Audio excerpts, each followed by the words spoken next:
Good afternoon, everyone here at the Hub. I'd like to encourage you to just find a seat after you've grabbed a little bit of food. And good afternoon to everyone out there in Zoom land. Today it is Tuesday, November the 16th, and we've got a nice meeting in store for you. And I would like to officially open our meeting. At this time, I would like to have Mr. Andrew Grover come forward for the invocation.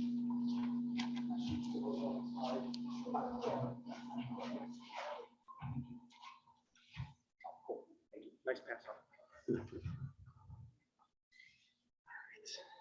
Thank you, Mr. President. Sorry that you all have to see me so much. I just try to volunteer because I haven't been around, so apologize you have to see my ugly face. But at the end of the day, Thanksgiving's next week, and I'm so excited to be with my family, and I hope you all are the same.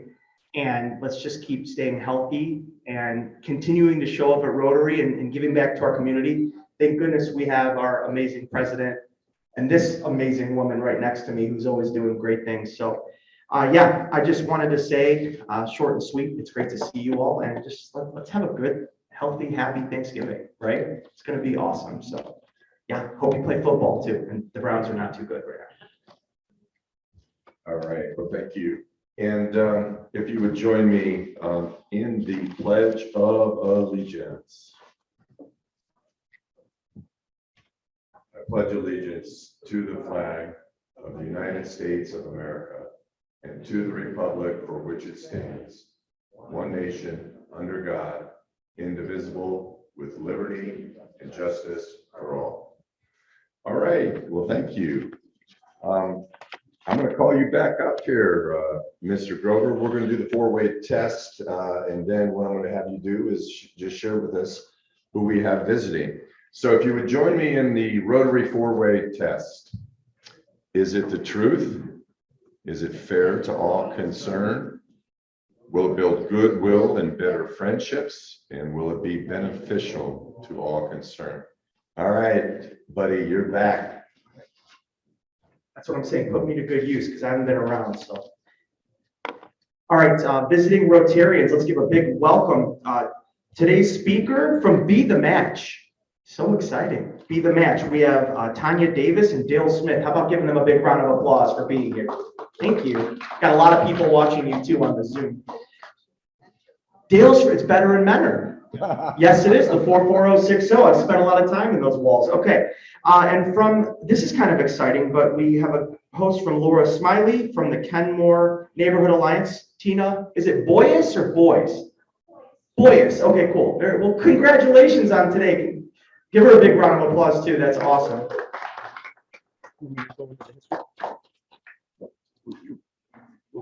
You sure? Okay. Since you're here. I mean, I'm here and I'm supposed to do the history. So, I mean, this is, again, I didn't ask for this, but I apologize if you hear my annoying voice, but it is damn good to see you all. You know that? Who's up on the Zoom? How the heck are you all doing? Terry, you look good. All right, I'm going to make this quick. So I know you work very hard on this, Jack Herrick. All right, I'm kind of looking off my phone, but it is what it is. The Akron Rotary president was Dr. Clinton Barrett in 1960 to 61. He was 59. He was a director of vet at Akron for, oh my gosh, he was there for 44 years. That's pretty awesome. Veterinarian at Akron. He served in our Army in World War I and II. He was the medical regiment of the 83rd Ohio Infantry Division. How many of you remember this guy? Anybody? Jack? You remember him, Jack? Dan O'Connell? I love that about you. He was the Rotary International President in 1960 to 61. Our very own Akron Rotary President was the International President. That's so cool. In 1960-61, the president was McLaughlin, J. Ed McLaughlin. The convention was in Tokyo. Anybody ever been to Tokyo? I'd really like to go there. You have? Love that. So men are in Tokyo. Yeah. I respect it. In 1960, Akron's population was 290,000. Let's see. The Tire Town Corvette Club was established. In 1961, the Cascade Plaza was built. Who's excited about that? I love that. Good. It makes me happy that you're happy. A new music expression stemming from the surf culture in California made its way into the musical fabric of our culture in the 60s. It was called surf music. Any surfers in here? Anybody like to hit the waves of Lake Erie right now, 5 feet? Just go for it, Portage Lakes. Michael, good, love that. And can we surf on Portage Lakes? Is that a doable thing, Lynn? Okay, you're getting me pumped. All right, let's do it. The president was Dwight D. Eisenhower. Vice president was Richard Nixon. That's a hell of a combination. 60 to 61. The U.S. Senator John F. Kennedy announces his candidacy for the Democratic presidential. That's pretty sweet. I'm trying to move quickly. Jacques Picard and Don Walsh descend into the Mariana Trench in the I don't even know how to reach that, but they went really deep into the water. Do you remember that? I don't either. Sounds fun. The Berlin Wall was built. That's still doing its thing, right? Not at all. The U.S. presidential candidate John F. Kennedy suggests the idea for the Peace Corps. That's pretty sweet. His brother Robert called the Coretta Scott King, wife of Martin Luther King Jr., and secured his release from jail on a traffic violation. That's so freaking cool. In Louisville, Kentucky, Cassius Clay, formerly known as Cassius, now Muhammad Ali, he won his first fight. He was awesome. I miss him. November 24th, Wilt Chamberlain grabbed 55 boards in a single game. Go Cavs. All-time record in the NBA, and the first Domino's Pizza opened in Ypsilanti, Michigan, and that is 1960 to 1961. I will leave you all now. I apologize. Thank you, my brother. I don't know why you're apologizing. No, you did a great job. You did a great job. You know, just speaking of sports, he was talking about Wilt Chamberlain, and for all of us older folk, a little bit north of 50, we probably remember him playing for the 76ers and then playing for the Lakers. But imagine 55 rebounds in a single game. That's insane. So that will never be touched. But we really do have a good meeting planned here. As was said earlier, we have Tanya Davis, and we have Dale Smith. And Tanya shortly is going to be sharing with Dale about Be The Match and Save a Life. This is a really important word that we're going to be hearing here today. And being Rotarians and being servants and making a difference, this message today needs to be heard, needs to be communicated in helping our community and helping our cities really step into more healing and more life. Last Thursday, District 6630 gathered up at Windows on the River, and they gathered to celebrate, but also with a real purpose. There were 7 counties that were served, and they were gathering clothing items for the winter. And I'm told that they ended up having 45 hat and glove sets, another 268 hats, 338 pairs of gloves and mittens, 30 ear warmers, 49 scarves, 3 packages of underwear, and 556 pairs of socks. And so that's Rotary strong in looking to help those who are preparing for the winter. Today, we have an induction. We have a new member that is coming on board. And at this time, I would like to invite Tina Boys up and to introduce her as a new Rotarian.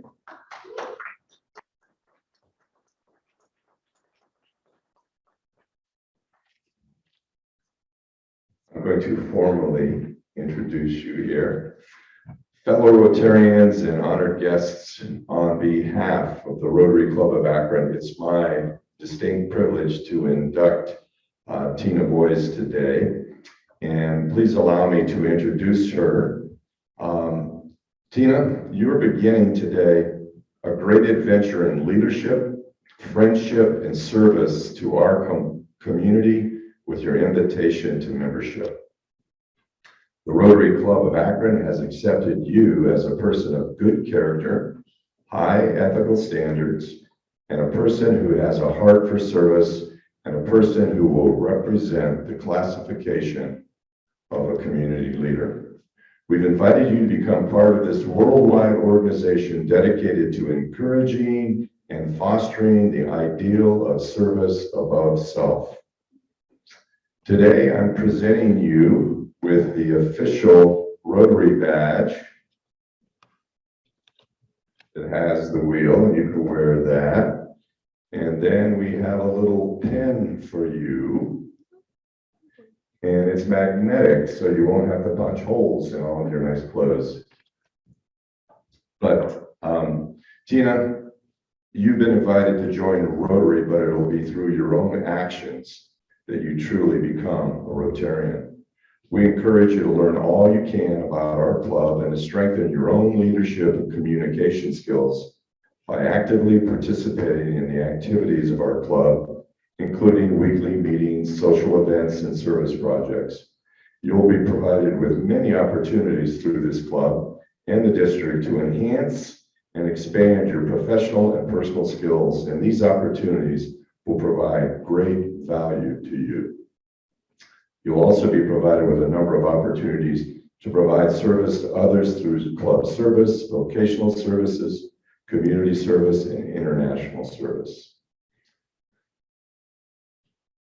I invite you, fellow Rotarians, to freely give of your time to make Tina feel welcome and to provide her with guidance and friendship. Fellow Rotarians, please help me welcome Tina Boyes, our clubs, and the world's newest Rotarian.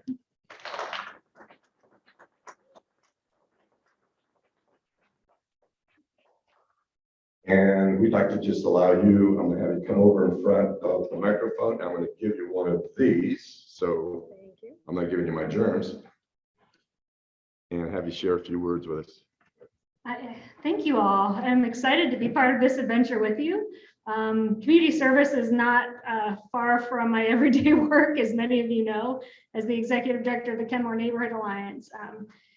Always looking for ways to plug into the community, find ways to connect people to things in the community and to one another. So this is an organization that's after my own heart, and I'm grateful to be joining some of my friends and new friends on this journey with you. Appreciate it. Thank you.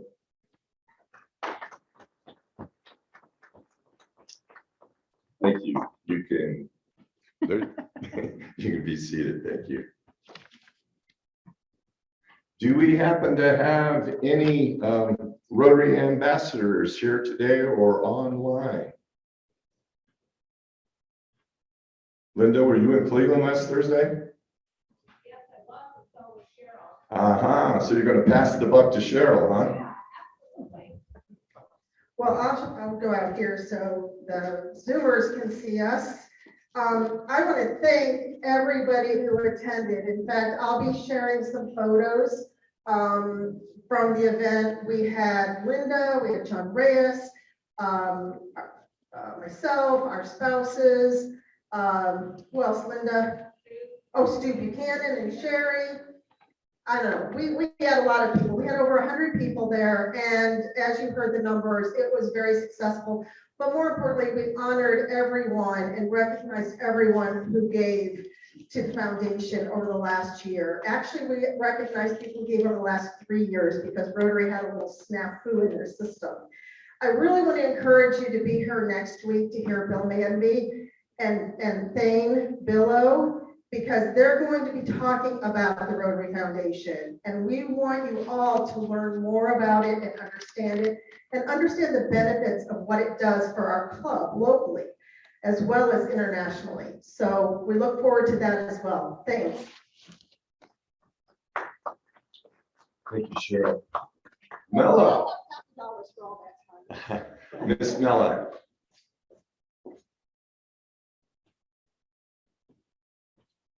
Thank you. I had the great opportunity last Wednesday. I was invited up to the Rotary Club of Rotary to be their speaker and gave a presentation. They wanted an update on Rotary Camp and an overview of the Chili Open. So 7 a.m. I was up in Aurora. It was a great group, and they have committed to selling 50 Chili Open raffle tickets for us. So that was very exciting.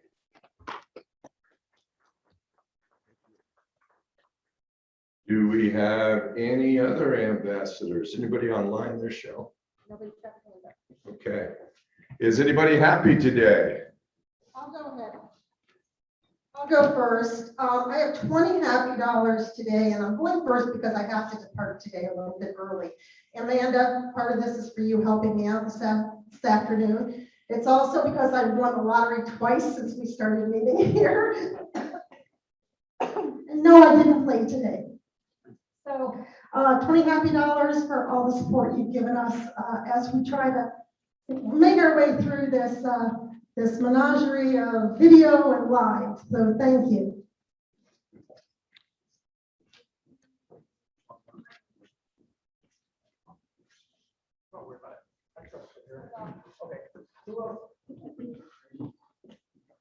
Well, who else is happy? Dave. Thank you. I have 3 happy dollars.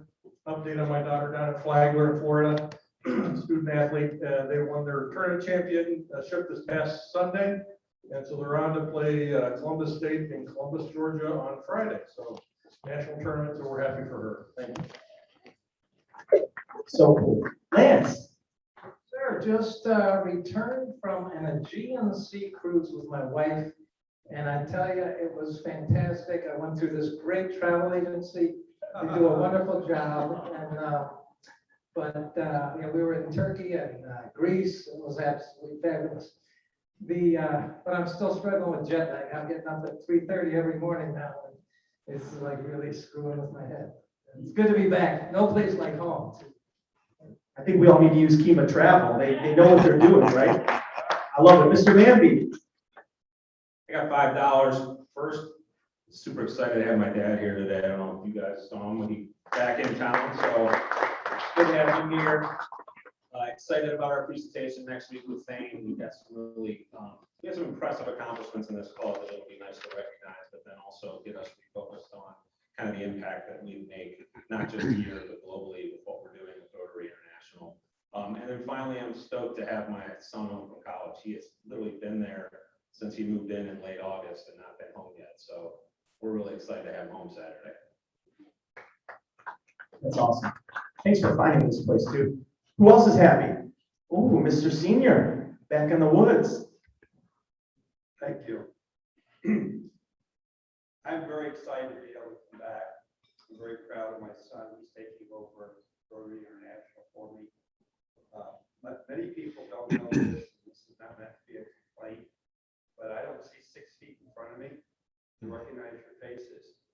So Linda comes up, she says, "What far away?" I know who she is because I just feel who she is. I don't see who she is. So please understand that if I walk in the room, you say hi, and I just say hi back. Don't say hi, Bill, Jim, John, or whatever. So anyway, I'm very grateful to have Rotary. I'm very grateful for all the opportunities I've had over the years to serve. It's really good to have you back. Seriously. Anybody over here? I'm surprised because you always do. Okay. Marty, anybody? Okay.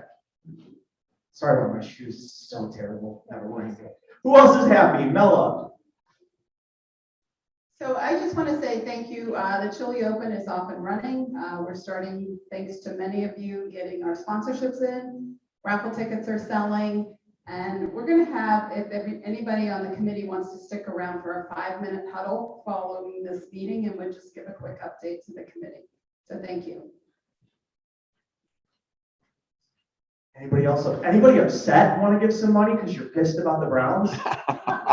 Dr. Rob, I like to swear. Somebody's online. Is it Dr. Rob to gloat? No, he tied. No, he's not happy. I was joking. Dr. Doug? All right, go for it, Dr. Doug. Okay, I'll throw in $5 happy as a shout out to our guest speakers. I was on the Be The Match Registry for quite a while, starting, I don't even remember when. Never got called on to donate, but I did have a couple of closer batch tests during the time that I was doing that. So just wanted to say hi. Thank you. We accept Venmo. All right. Thank you so much. Thank you so much. A little family business as far as birthdays. We have on November 22nd, Vivian Herrick will be having a birthday, as well as Jeff Klein. And then on the 23rd, Ryan McCauley. So keep them in mind. And then as far as Rotary length of service, how long folks have been Rotarians, November is a huge month of membership. Mark Auburn has 30 years. David Hall, our own David Hall, 10 years. Dr. Doug, who we just heard from, 26 years. Sam Lupica, 10 years. Fred Schwartz, 30 years. Linda Farkas has 6 years of membership as a Rotarian. Jenny Wino, 29 years this month. Dan Reynolds, 16 years. David Miller, 6 years. And myself, 7 years this month. Gina Campbell, 2 years. Jacinto Nunez, 5 years. And then June Ring, 5 years. So I think, well, there's one other one, excuse me. We've got a couple more. We've got Mary Weaver, 13 years. Doug Cole, you were out there, I just saw him, he was here, 36 years. And then Christina Horak, 3 years. So November is a very, very active month for new members for our club. So with all of that shared, it's my privilege today to introduce our speakers. And are you both going to be coming up, Dale? Okay. We have Tanya Davis, who is from Be The Match, Save a Life, and Dale Smith, who is a Rotarian from Mentor. I'd like to invite them up at this time, but what I wanted to say was that I think it was about 5 or 6 weeks ago, Dale had reached out to me and called me and was sharing a little bit about this initiative and his involvement and their club's involvement. And we spoke, I think maybe for 10 or 15 minutes. And I said, well, you absolutely, positively need to come and share with us, because some of these statistics that you're going to hear today are humbling and mind-boggling. And knowing who we are as being servants, putting service above self, this is something we can take and we can run with, and we can share some very, very good news. So at this time, it's my privilege to just hand it over. And Tanya, welcome.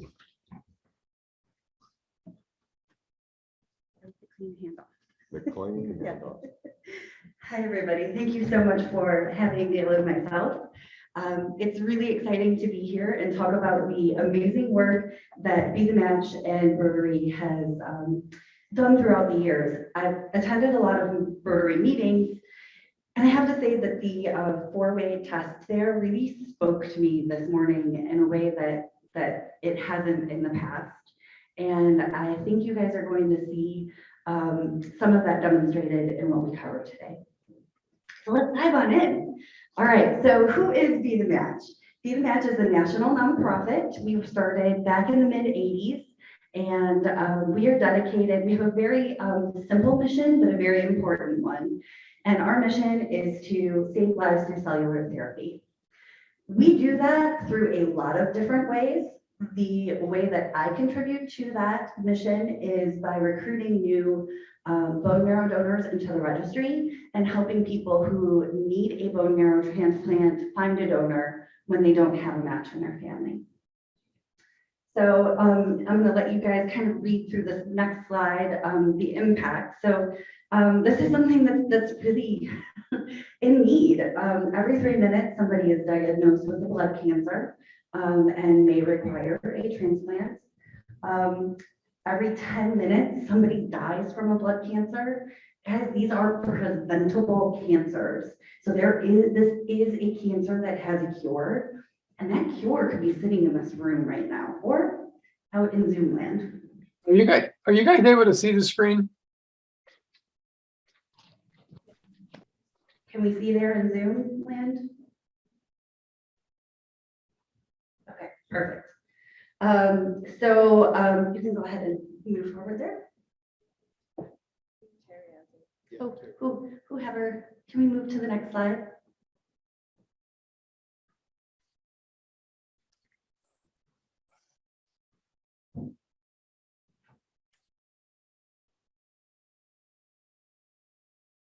You have it now? Not yet.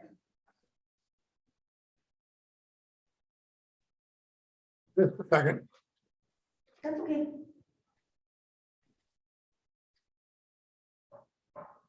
I kind of know this info, so like, we can, if it doesn't work, it's not vital. I'll wing it. All right. So this is the current state of Be The Match. This is currently what we look like as an organization. So we currently cover US, Puerto Rico, and we have recently, in the last several years, expanded our work into Mexico. That work is super important because it's helping us add a lot of diversity and a lot of hope for patients that would never have been able to find a donor. And transplants are currently used to treat about 70 blood disorders in all. I would say that the most common things that we treat are leukemias and lymphomas, sickle cell anemia, and an array of different, more rare autoimmune disorders. We can move on to the next slide.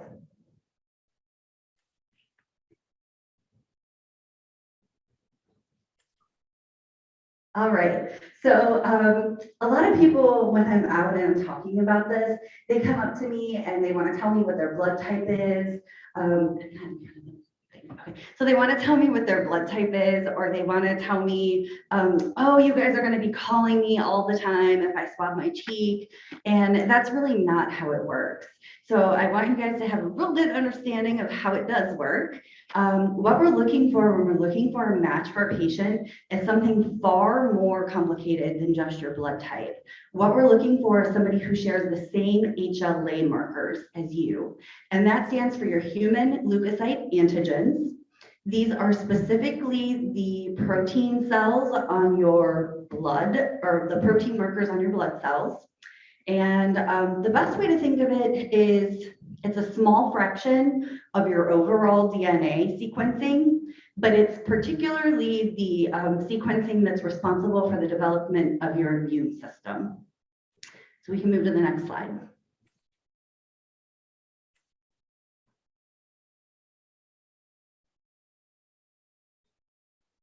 Excellent.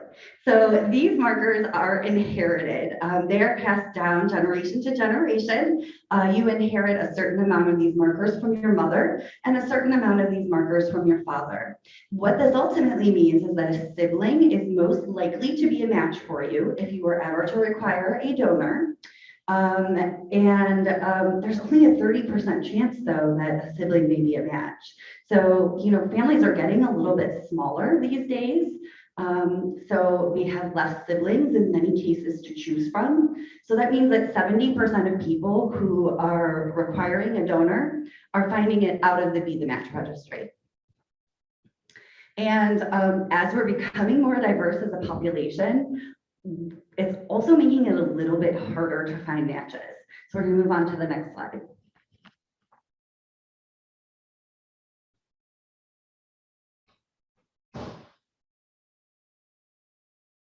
So again, as we're becoming more diverse as a population, it's making it harder and harder to find matches. Ultimately, what it means is that we need everybody to join the registry. It used to be a little bit more dependent on skin color, like, you know, obvious things. But this is currently what the odds are of finding a match if you were ever to need a donor. So currently Caucasians have the highest likelihood at about a 79% chance. That is probably pretty close to perfect, honestly. We might be able to move that up a little bit, but that's probably about as accurate or as good to perfect as we can get it. However, you can see if you are not Caucasian, your likelihood of finding a match significantly drops. So African Americans only have a 29% chance of having a match in our database. And this is an incredible disparity. Again, we're becoming more diverse. So this gap of finding donors is really just widening. And it ultimately means that we now need everybody to register. So anybody who qualifies to join, we really need everybody swabbing their cheeks. Next slide. Just really quickly, I wanted to touch on, you know, the old myth of does it hurt? It used to. So that's not a myth, guys. I don't want to mislead anybody. But the donation process is completely different now. So 84% 84% of donors, 83% of donors now donate peripheral blood stem cells. So we call it a Pvsc donation or a stem cell donation. And this is really painless, guys. It's very similar to a platelet or plasma donation, and it's done through 2 IVs in your arm. So what we do is we put an IV in one arm, your blood goes out and through a machine that collects those life-saving stem cells, and then your blood gets returned to the IV in your other arm. So it's really not painful at all, but it is a little time consuming. It does take about 4 to 6 hours to collect enough of those stem cells through this process to save the patient. But there's also no downtime. So after you're done donating, you're pretty much back to your regular routine right away. Next slide. So that means that about 17% of donors are still donating marrow. And this is usually what people think about when they think about it being painful. And again, that used to be true, but now we put you under general anesthesia. So because you are asleep for the procedure, there really is no pain involved. This is done in a hospital, and donors are face down on a table and 2 needles get inserted into the back of the hip. That is where that life-saving marrow is extracted. That goes off to save the patient, and whether we're taking marrow or stem cells from you, your body is going to reproduce whatever we're taking. So we're not really taking anything, we're just kind of borrowing it until your body reproduces it. Next slide. All right, now I'm going to pass the microphone over to Dale. Now that you guys kind of have an overview of how it works, he's going to give you guys a richer understanding of what Mentor Rotary has done to support Be The Match and how well we have collaborated together. Thank you, Tanya. First of all, if you can't tell, I was always criticized throughout my career for making my slides too wordy. And I've met that standard again. But the history in our club goes back to 1992. In that year, Carolyn Shandel Cobb, she's the daughter of Rotarian Cliff Shandel, was diagnosed with leukemia and needed a bone marrow transplant. Unfortunately, there's a typo up there. There was no family match at that time. And when Cliff saw the statistics at that time, which were much more difficult then than they are now, he asked fellow Rotarians to consider being donors. The board didn't stop there and enlisted the community to be donors as well. The first event was held on May 23rd, 1993. And at the time, this was a blood draw. This wasn't the swab that we do today. It was a blood draw, but still 800 people showed up and we ran out of supplies after 740. We expected about 500 at most. We held a second event a month later and registered another 222 people. A donor was found for Carolyn through those efforts, but unfortunately, her immune system was weakened and she passed from an infection in July of that year before the transplant could occur. But the Shandel family and the Meta Rotary Club decided to double down. We're going to maintain the recruitment events and our fundraising. We paid for half of the testing. At that time, the testing cost $45 per person. We worked with the Red Cross. They matched, they did half of the funding. We did the other half.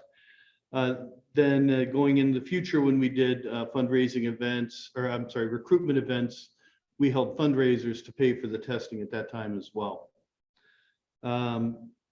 So our recruitment events have been hosted at Lakeland Community College, Lake Erie College, and Notre Dame College over the years. The reason we focus on colleges will come, I think, comes up later in the presentation, but the age of registrants needs to be between 18 and 40 now. It used to be 45, but it's 18 and 40. So college is a good target age for targeting them. Once you get on the registry, you stay on till 61.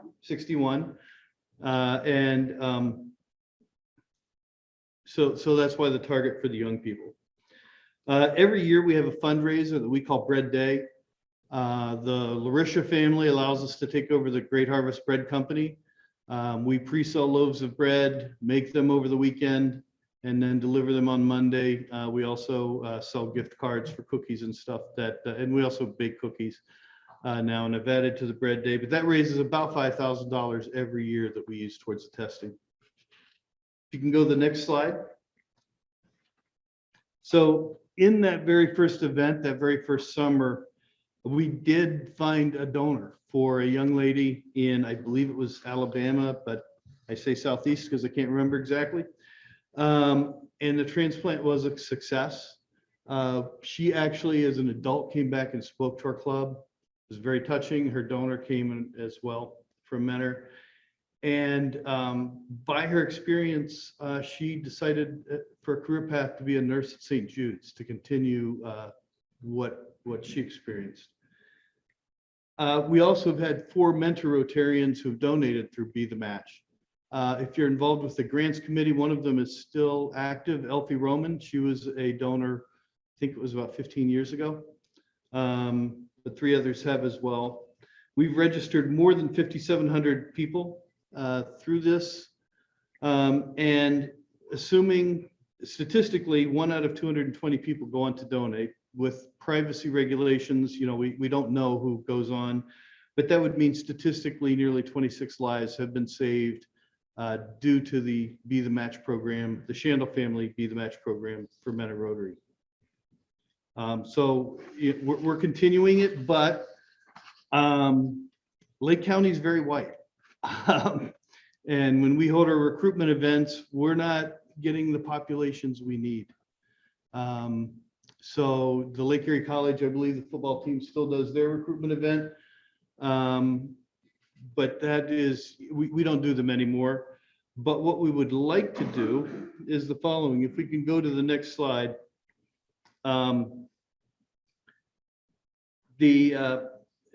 It's become, so I work with DEI in the district membership committee.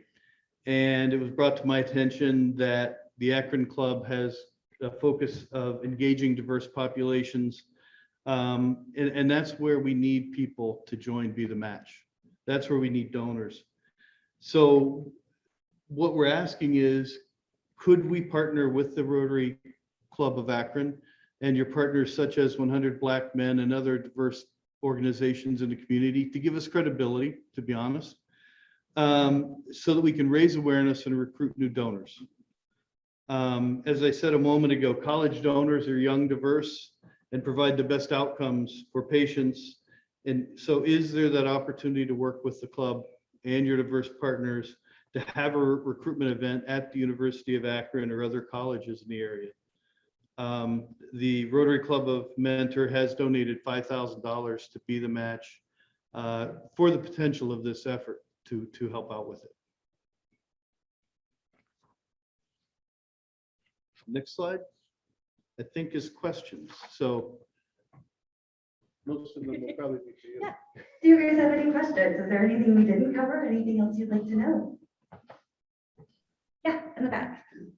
So this process, you are tested and then on standby, here's the queue, you donate, and then you get house that donation.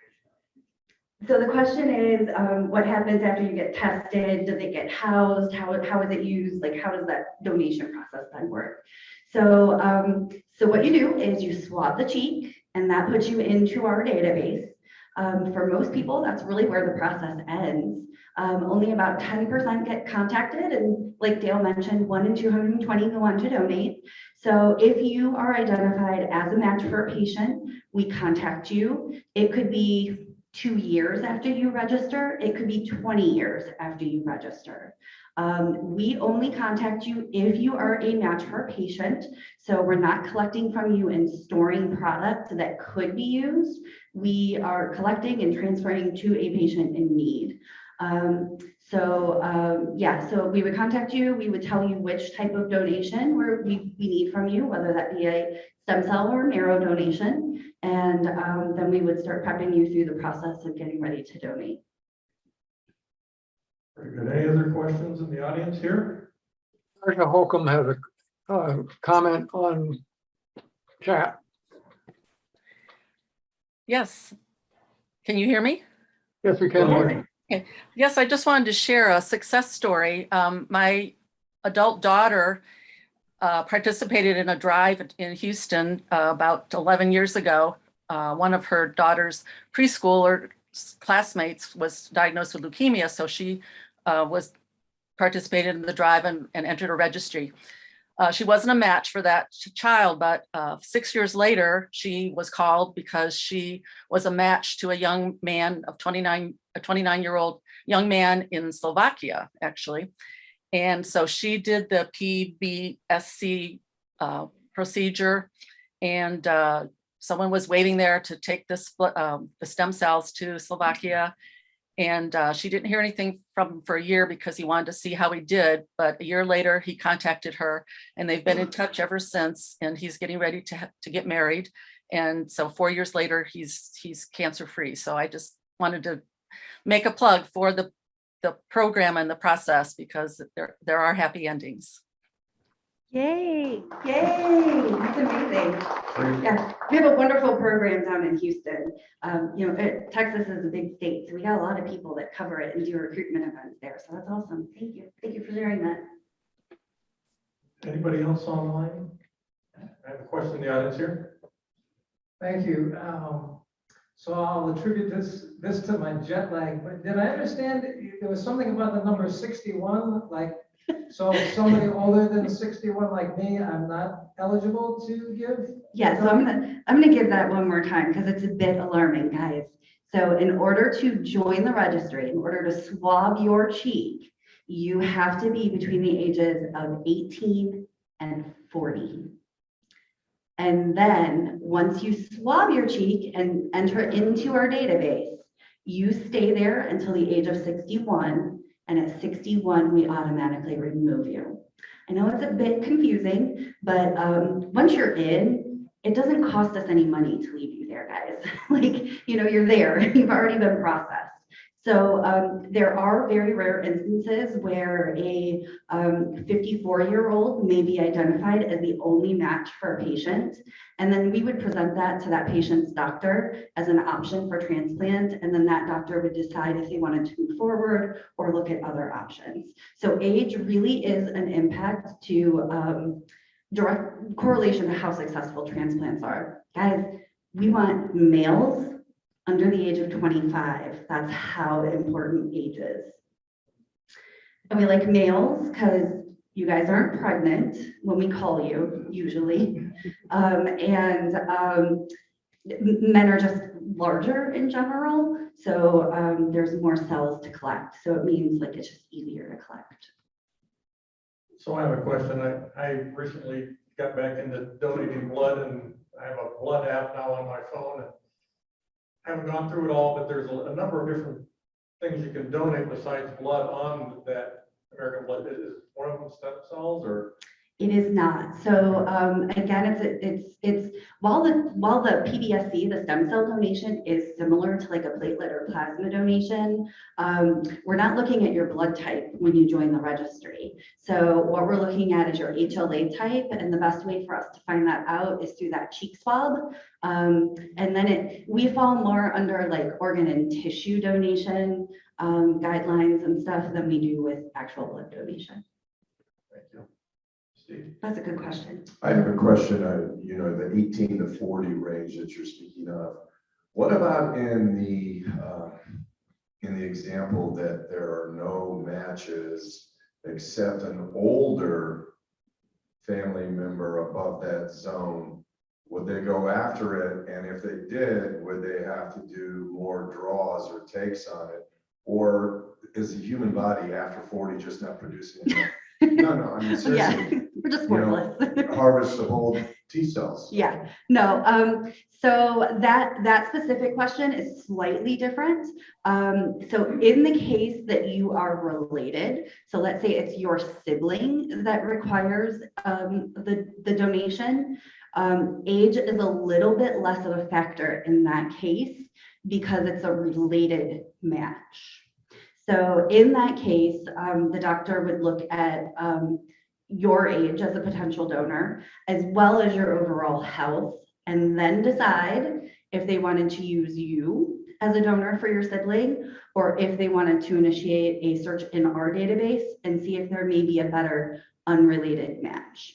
So they kind of look at the whole picture in that scenario and then make a decision based on that. Thank you very much. We have an online chat question here, or comment, I guess. Dr. Doug, yes. Have you worked recently with any groups at the University of Akron? We do have a networking group, the Rotary with Akron, just didn't want to duplicate any efforts. No, that's why we're here today. We want to make those contacts. We want to use the power of Rotary is the contacts network we have. So my goal in coming here was to help establish those communications, those connections, so that we can make that happen. If I can kind of add to that. Yeah, so Be The Match is like really expanding at a rapid rate right now. So I am new to this role here in Ohio. I also cover Kentucky. And I'm coming in fresh, like out of the gate with like very few contacts to start with. So it's been quite a few years since we've done anything at University of Akron. So like that's like a gold mine right there for me. It's so young, it's so diverse. Overall in colleges, I see amazing things happening from these young students. They're so aware and so so much more active than I was when I was in college. So yeah, that's definitely one of those areas that, or one of those locations we really want to be at. I just came back from Ohio State last night. We're going to Moorhead tomorrow. We're everywhere. Yes. All right. Just had a question around like the urgency. How much time does, from the time you get diagnosed until the time that you actually get the transplant or the injection, how much time, does that take to go through the whole process? And how long does that recovery look like as well? So the patient side of things is so hard to answer, honestly, because it really is different for everybody. Everybody's journey looks different. Some patients, so for example, I'm working with a young girl out of Strongsville, Ohio, and she was just diagnosed in August and she's going to transplant in December. That's incredibly fast. Some patients may be diagnosed and go through chemo, radiation. They may go into remission. It may come back.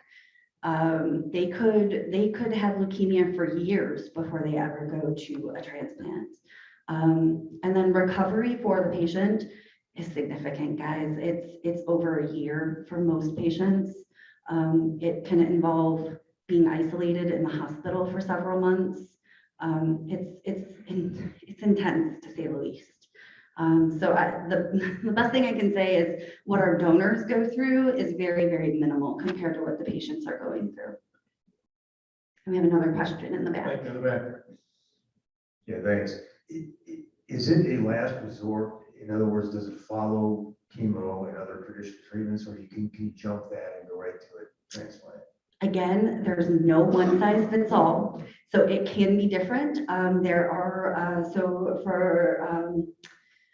for Paisley in Strongsville, she's doing heavy rounds of chemo and radiation first before going to transplants. Other patients, depending on their diagnosis, they might do minimal amounts and go to transplant first. But either way, this usually is the last option for them. So this is so hard to say this, but it is the difference between life or death for a patient. Thank you. Any other questions in the audience?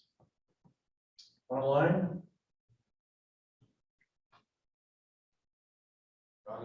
Yes. Question. Yes, sir. The success rate when they do receive it. Okay, so we have a question regarding success rate.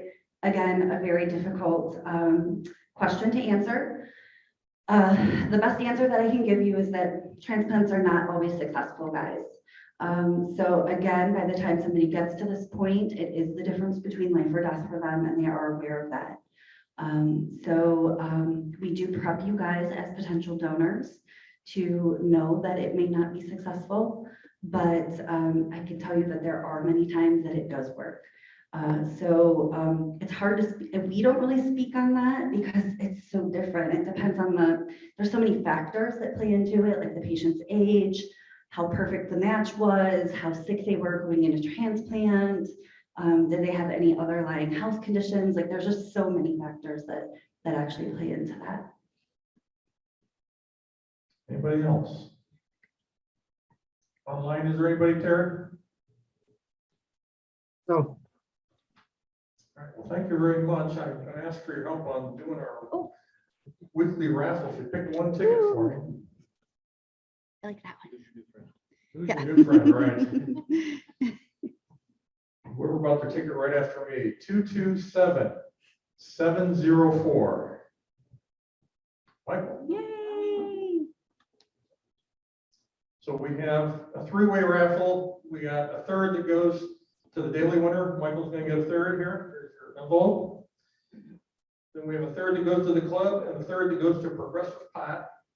And Progressive Pot wins by picking the joker out of these cards. So go ahead there, Michael. Queen of Hearts. So Progressive Pot is still intact. Thank you. President Steve, back to you. Thank you guys for your time today. I really appreciate it. Thank you.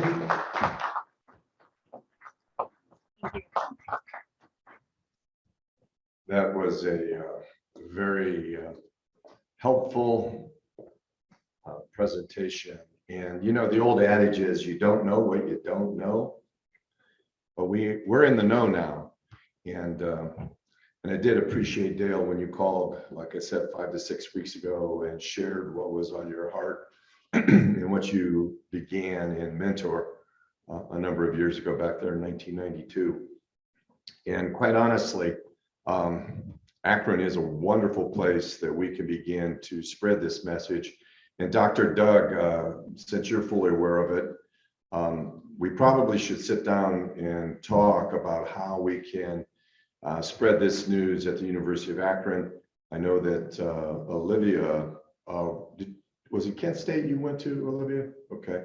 And possibly even parlaying that to Kent State and 100 Black men as well, because when you see those statistics, and it's almost 80% for the white population versus what, 28% or 29% for the Black population. What a disparity. And again, people don't know what they don't know.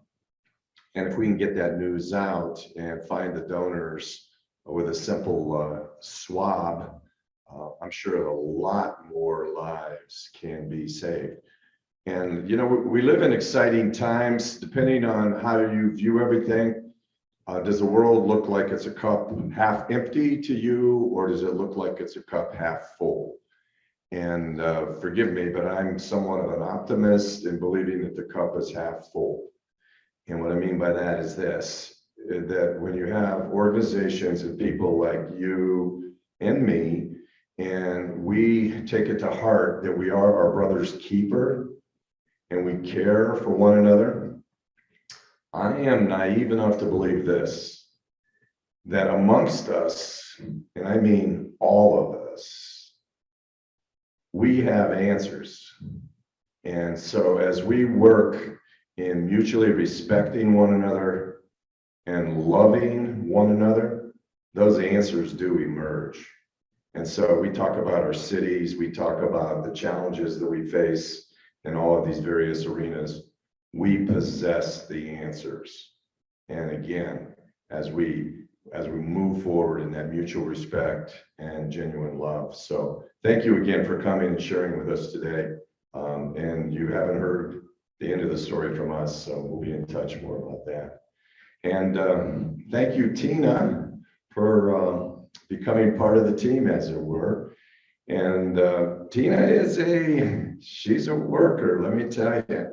She's been exceptionally busy there in Kenmore, running the Community Development Corporation. And similar to what Zach Kroll is doing in Middlebury and Katie Beck up in North, we are exceptionally privileged to have these individuals who are taking it to these communities and bringing healing and wholeness. And there's a lot of great stuff happening in each of them. So we look forward to next week and hearing from Bill Manby Jr. and Thane Billow. And good seeing you, Bill Sr. Great having you back around. And so at this time, this meeting is officially closed. Have a great week.